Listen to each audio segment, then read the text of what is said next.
Welcome. Let's explore the CyberSquare LMS features available on your school's smartboard. To begin, choose your preferred sign-in method. You can either enter the smart code or scan the QR code using your mobile device. Once you log in, you'll be taken to the home screen.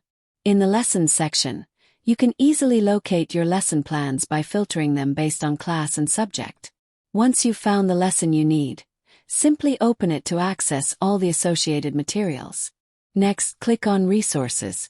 This section gives you access to all the teaching materials uploaded to CyberSquare LMS.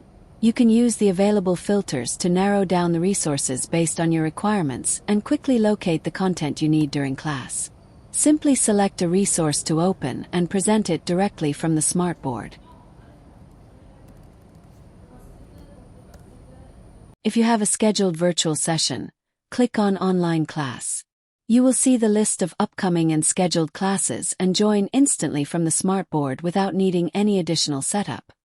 For a more engaging classroom experience, explore Tug of War game. It allows students to participate in team-based challenges, making learning fun, collaborative, and exciting.